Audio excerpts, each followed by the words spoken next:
여러분, 우리가 어디를 가야 하는데 두 길이 있다고 한번 생각해 보십시오. 근데 한 길은 가면 죽는 길이에요. 내가 원하는 길로 갈 수 없는 죽는 길입니다. 그런데 그 길은 사람들이 대부분 가는 길이에요. 사람들한테 물어봐요. 왜 죽는 길인데 그 길로 갑니까? 그 길밖에 없다라는 거예요. 그런데 한 길은 사는 길이에요. 근데 놀랍게도 그 길은 너무나 쉽고 안전한 길이에요. 사람들이 안 가요. 왜 안 가냐고 물어봐요. 이 세상에 그런 길이 어딨냐요. 다 거기에는 문제가 있는 거라는 거예요. 뭔가 속임수가 있다는 것이죠. 여러분, 이렇게 반드시 죽는 길이 있고 반드시 사는 길이 있습니다. 여러분 같으면 어떤 길을 가시겠습니까? 당연히 여러분, 우리는 사는 길로 가지 않겠습니까? 더 나아가서 그 길을 다녀온 사람이 분명히 그 길이 사는 길이라고 얘기를 합니다. 그래도 대부분의 많은 사람들은 그 사실을 인정하지 않으려고 하고 죽는 길이 사는 길이라고 얘기하면서 사람들을 그 길로 인도하고 사람들은 그 길로 따라가고 있습니다. 오늘 우리 갈라디아에서 얘기하고 있는 그 율법의 길이 그런 길이라는 거예요. 그 길은 우리에게 생명을 주는 길이 아니고 우리에게 복을 주는 길이 아니라 저주의 길입니다. 그런데 사람들은 그 길을 사람들이 지금까지 다녔던 길이기 때문에, 그리고 지금도 사람들은 그 길이 사는 길이라고 얘기하기 때문에 그 길로 다니더라는 거예요. 여러분, 율법이 그 자체가 문제가 있는 것은 아니죠. 그런데 왜 율법의 길은 우리가 죽음의 길이라고 얘기를 할까요? 이게 아주 중요한 것 같습니다. 우리가 말씀에 보면 분명히 뭐라고 되어 있냐면 율법은 저주 안에 사는 것이다 라고 되어 있습니다. 여러분, 이 율법이 왜 저주인가? 쉽게 얘기하자면 율법은 완전함을 추구하는 거라는 거예요. 그런데 그 완전함에 이르는 길은 아무도 이룰 수가 없기 때문에 그 길은 저주의 길이라는 거예요. 여러분, 율법은 그 자체로는 완전합니다. 하지만 그 율법을 온전히, 그러니까 완전히 지킬 수 있는 사람은 인간에게 불가능하다라는 거예요. 여러분, 율법은 온전히 지킨다고 돼서 되는 것이 아니라 율법은 완전히 지켜야 하기 때문에 그렇다는 거예요. 이 사람들 가운데서 어떤 누구도 그 율법을 완전하게 지킬 수 있는 사람은 없더라는 것이죠. 그래서 율법 아래 사는 것은 저주라고 오늘 말씀에서는 분명히 얘기하고 있습니다. 그래서 우리 율법은 우리를 제약하고 통제하고 또 우리 자신만을 바라보게 하는 그런 모습들이 있습니다.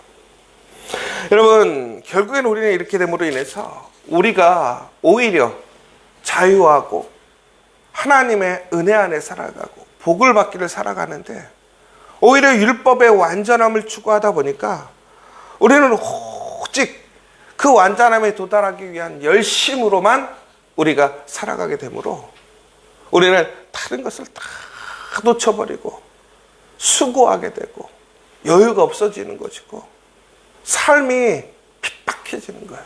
분주해지는 거예요. 여러분, 예전에 그 프리스턴 대학교에서 선한 사마리아인의 실험이라는 것을 해봤습니다.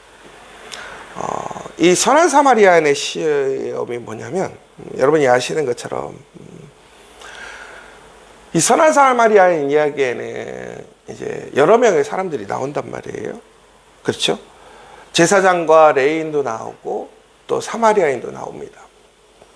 그런데 이 사람들이 강도 만난 사람들을 이제 지나가면서 어떤 행동을 했는지 우리 누가복음 통해서 우리는 보게 되는데, 그런데 왜 이 제사장과 레위인은 자신들의 본분이고 사명임에도 불구하고 왜 그런 강도 만난 사람을 그냥 피해갔을까? 이게 궁금했던 거예요. 그러면서 그들에게는 분명히 어떤 전제 이유가 있었지 않았을까라는 것을 심리학자들이, 그러니까 신학자가 아닌 심리학자들이 그러한 사람들의 심리적인 동기는 뭐였을까에 대한 것을 연구했던 것입니다. 그런데 이 제사장과 레인이 강도당한 사람을 돕지 않은 이유에는 우리가 일반적으로 생각할 수 있는 것이 우선 기본적으로 신앙심에 대한 어떠한 기준 때문에 그럴 수도 있었다라는 것이죠. 그 다음에 두 번째는 지식 때문에 그랬다라는 거예요. 그리고 세 번째는 너무나 분주하고 바빠서 그랬다라는 거예요. 그런데 여기서 그러면 가장 그들에게 중요한 요인이 되었던 것은 무엇이었을까? 왜 그러냐면 여러분들이 잘 아시는 것처럼 이 사마리아인은 이렇게 만나서 이야기만 섞어도 부정하다고 생각을 했단 말이에요. 그런데 오늘 그 부정한 사람, 그러나 오늘 어려움을 당해서 지금 긴박한 상황에 놓여 있는 사람을 또한 도와줘야 하는, 우리가 성경에 보면 어렵고 힘들고 가부와 특별히 뭐 여러 가지의 그러한 어려움을 당하는 사람들을 돌보는 것이 사명이라고 되어 있잖아요. 그렇다고 했을 때는 이 두 가지의 의견이 충돌하는 상황임에도 불구하고 그들은 왜 그 사마리아인을 돌보아 주지 않고 지나쳐 갔을까? 그런데 성경에 보면 그들은 그 사마리아인을 대놓고 저주하거나 완전히 회피하지는 않았습니다. 그들은 그런 상황 속에서 무엇인가 그것보다 더 중요한 상황으로 인해서 그들은 그것을 차선으로 놓고 우선을 선택한 상황이 되었더라는 거예요. 그럼 그 우선이 뭐였는가라는 거예요. 그래서 이제 프린스턴 대학에서 이제 존 달리와 데니얼 베츠라는 심리학자가 실험을 했는데, 이게 언제 일어난 거냐면 1970년대인가 이게 일어났던 이런 일인데요. 프린스턴 대학에 있는 신학과 학생들을 대상으로 연구를 했던 거예요. 여러분 이제 신학생이라고 하면 특별히 여러분이 잘 아시는 것처럼 저도 이제 신학교에 가봤을 때지만 제일 신앙이 좋을 때가 언제면 1학년 때. 다들 오면 다들 자기들이 목사님이 은혜가 충만해가지고. 그래서 2학년 되면 우리가 그렇게 무슨 얘기 하잖아요. 2학년 때는 장로님 됐다가 3학년 되면 집사 됐다가 4학년 되면 평신도 되고 졸업하면 교회만 다녀도 다행이라고 이렇게 얘기하잖아요. 그러니까 이제 결국은 처음에 와서 제일 신앙심이 좋은 그 1학년들을 대상으로 이제 실험을 한 거예요. 그런데 이제 어떤 실험을 했냐면 오늘 그들이 이제 오늘 그 여리고의 길이라고 하는 거예요. 그 과정의 길, 강도를 만났던 길의 코스를 만든 거예요. 그래서 학생들이 있던 장소에서 어떤 수업을 듣게 했는데 그 수업에서 그 학생들이 프레젠테이션을 하는 사명을 준 거예요. 그러니까 흔한 얘기로 과제를 준 거죠. 근데 그 과제를 줬을 때에 그곳에서 그들이 프레젠테이션을 해야 되는 사람으로 세워놓은 거죠. 그런데 이제 그 학교에서 그 이쪽 건물에서 이쪽 건물로 가는데 예를 들자면 한 5분 정도의 거리라고 생각을 해보시면 그들을 이곳에서 준비하고 있다가 프레젠테이션 장소로 보내는 거예요. 이것이 이제 수업의 일환으로. 그러니까 학생들은 철저하게 누가복음에 오늘 이 사마리아인의 이제 그 강도 만난 이 사람들을 사마리아인이 왜 구해줬는가에 대한 프레젠테이션을 준비하게 하고 이제 시킨 거죠. 그런데 이 사건 중에 돌발 상황을 중간에 만들어놨어요. 어떠냐? 어려운 일을 당하는 사람들에게 반응을 어떻게 보일 것인가라는 문제를 보인 거죠. 여러분 한번 생각해 보세요. 프린스턴 대학의 신학과, 그것도 가장 이제 처음 들어와서 신앙심이 뜨거운 사람들이에요. 그럼 그 사람들에게 지금 오늘 그 어려운 일을 당하는 사람들이 생긴다고 했을 때 여러분들 어떤 일이 생기실 것 같습니까? 여러분 근데 이게 여러분에게 그런 실험이 생기지 않은 게 참 다행이죠. 여러분들도 어떤 반응을 보일지 모르니까. 그런데 이제 이거를 이제 3일 동안 진행해서 47명의 신학생이 이제 실험에 참가했고요. 30분 간격으로 그 사람들을 보내기 시작한 겁니다. 그런데 결과적으로 이제 그 사람들의 그 돕는 사람들이 몇 명이었는가라는 것을 테스트를 해봤더니 가장 중요한 그러한 사람들에 대한 호의를 베풀거나 관심을 갖는 핵심적인 요소는 뭐였냐면 바로 신앙심이 아니라 신학적인 생각이 아니라 시간의 여유였다라는 거예요. 그게 무슨 얘기냐면 이 사람들을 보낼 때요, 제가 한 5분 정도 거리라고 했잖아요. 그러면 이 사람들이 최소한 프레젠테이션 하러 가려면 몇 분 전에는 가야 될까요? 뭐 아무리 시작해도 시작하기 전에는 가야 될 거 아니에요. 근데 이 사람들에게 30분 전에 보내준 사람과 만약에 5분 걸리는데 5분 남겨놓고 보내준 사람의 마음은 어떨까요? 상당히 다르죠. 왜? 5분밖에 안 남은 사람은 가는데 5분 걸리는데 마음이 얼마나 복잡하겠어요. 그리고 1학년이고 그리고 자기가 발표를 해야 되는데 시간이 없는 거예요. 이 테스트를 해봤는데 놀랍게도 시간의 여유가 많이 있던 사람들은 어려움을 당한 사람을 외면하지 않고 도와주더라는 거예요. 그런데 시간을 아주 촉박하게 타이트하게 줬던 그룹에는 거의 대부분의 사람들이 그 사람을 도와주지 못하고 지나쳐 버리더라는 거예요. 그래서 이 사람들이 이 핵심은 우리가 왜 그러한 결정을 했는가, 그 우선순위가 뭐였는가 봤더니 시간의 여유였다라는 거예요.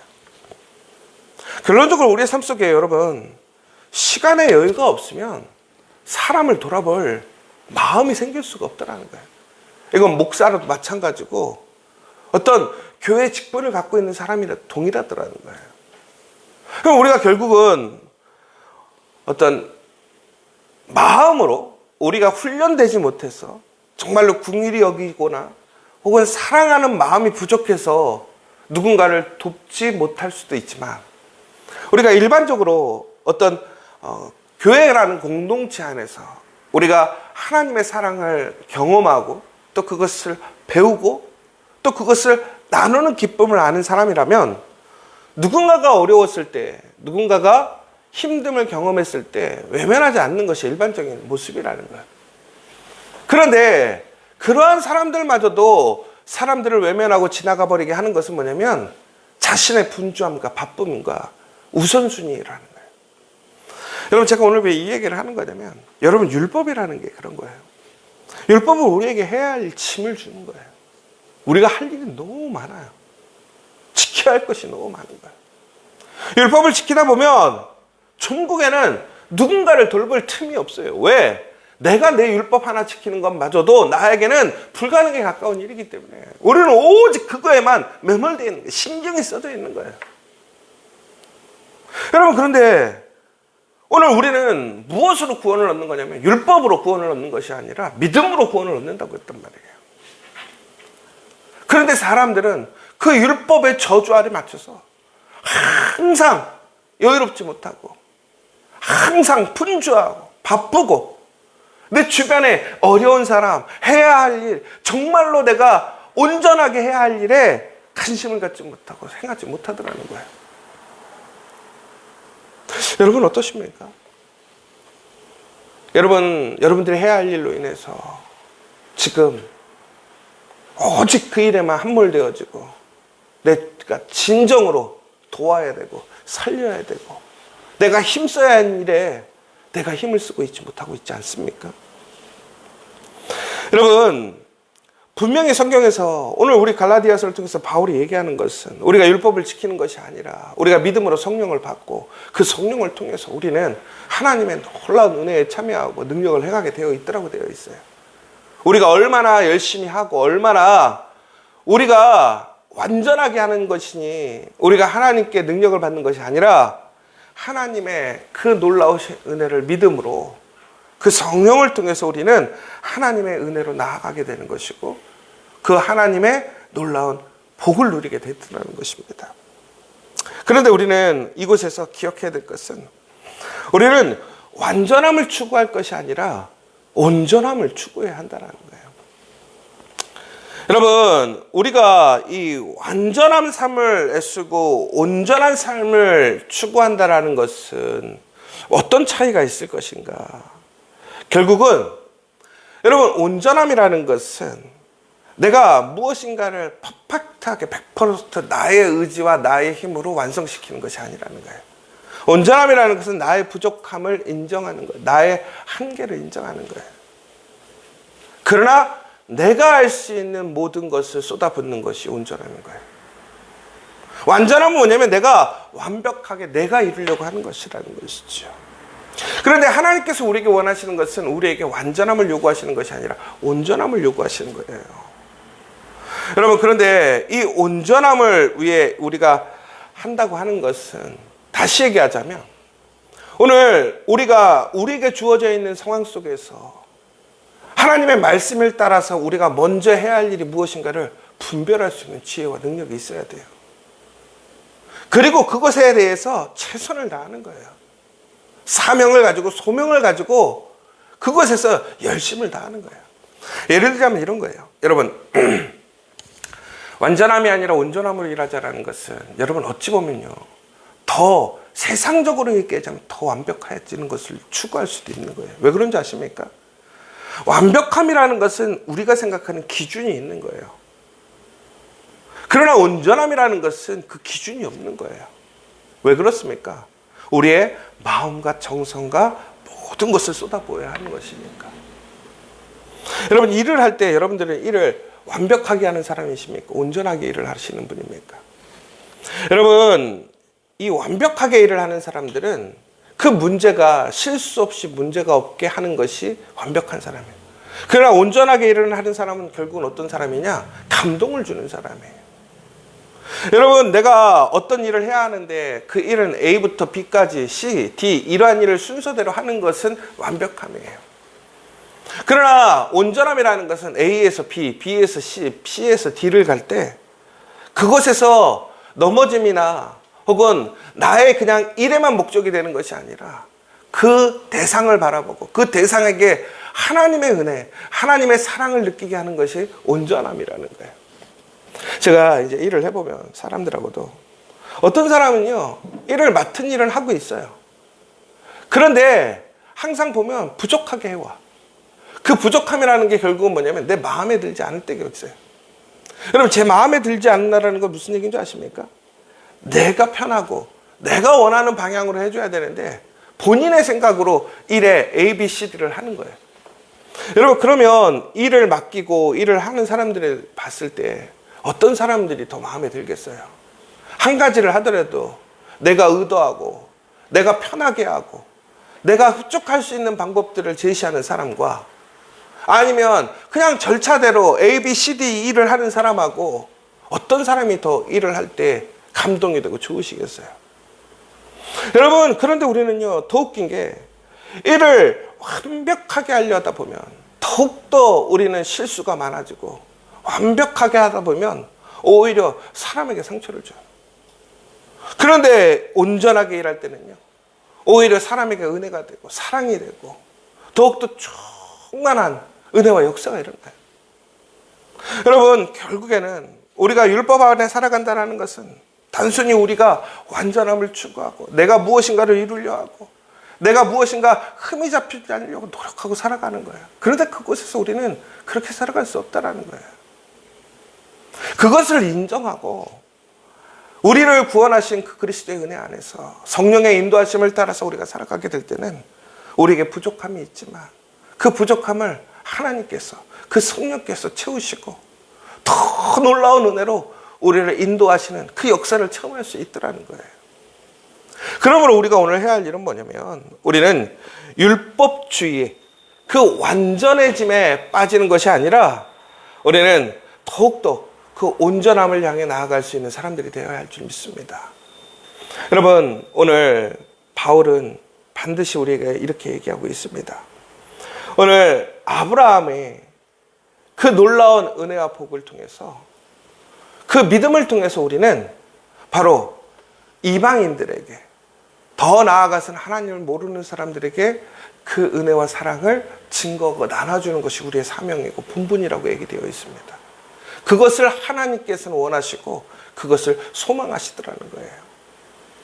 여러분, 오늘 이 시간 우리가 율법의 완전함이 아니라 그 믿음 안에서 온전함으로 그 은혜 안에 살아갈 수 있는 저 여러분 되시길 간절히 소망합니다. 더 나아가서는 오늘 율법의 완전함 속에서 우리가 놓쳐버리고 우리가 하나님 안에서 은혜롭게 나아갈 수 있는 모습을 잃어버리는 것이 아니라 정말로 내 모습 속에서 하나님을 바라보고 하나님의 놀라운 은혜 안에서 그 은혜에 더 놀라운 하나님의 채우심과 하나님의 일하심을 경험함으로 더욱더 많은 사람들이 그 구원의 놀라운 생명의 길로 걸어갈 수 있는 그 길을 증거해주고 나타내주고 또한 그 길을 인도할 수 있는 우리 지저처치 저 여러분 되시기를 간절히 소망합니다. 오늘 이 시간에 함께 기도했으면 좋겠습니다. 여러분, 우리는 율법의 완전함을 이룰 수 없지만 믿음의 온전함을 추구할 수 있습니다. 우리는 은혜 안에서 이제 내가 해야 할 일 혹은 어떤 나의 완벽하지 못함으로 인해 불안해하거나 주저하는 것이 아니라 오히려 조건 없이 오늘 내가 해야 할 거룩한 사명이 무엇인지, 하나님께서 나를 부르신 목적이 무엇인지, 오늘 나의 삶의 자리에서 오늘 내가 해야 할 일이 무엇인지를 잃어버리지 않는 여러분 되시길 원합니다. 우리의 부족함과 연약함은 하나님이 채우시는 줄 믿습니다. 더 나아가 우리는 더욱더 온전한 삶을 살기 위해 우리는 더욱더 힘쓰고 애써야 할 것입니다.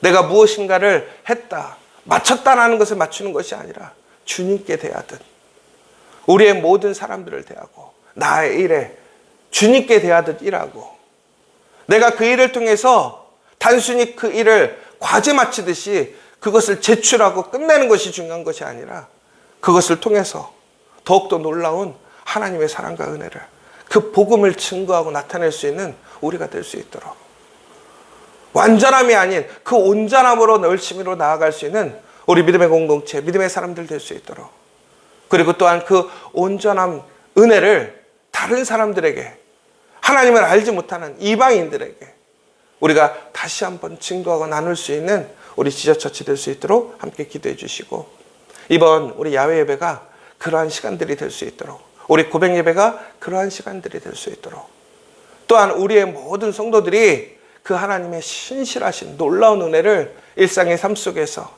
그 온전한 마음 가운데 온전한 행위 속에서 체험하고 경험하고 나눌 수 있는 우리 성도들 될 수 있도록 이 시간 다시 한번 기도해 주시면 좋겠습니다. 우리 함께 주기도문으로 마치도록 하겠습니다. 하늘에 계신 우리 아버지, 아버지의 이름을 거룩하게 하시며 아버지의 나라가 오게 하시며 아버지의 뜻이 하늘에서와 같이 땅에서도 이루어지게 하소서. 오늘 우리에게 일용할 양식을 주시고 우리가 우리에게 잘못한 사람을 용서해 준 것 같이 우리의 죄를 용서하여 주시고 우리를 시험에 빠지지 않게 하시고 악에서 구하소서. 나라와 권능과 영광이 영원히 아버지의 것입니다. 아멘.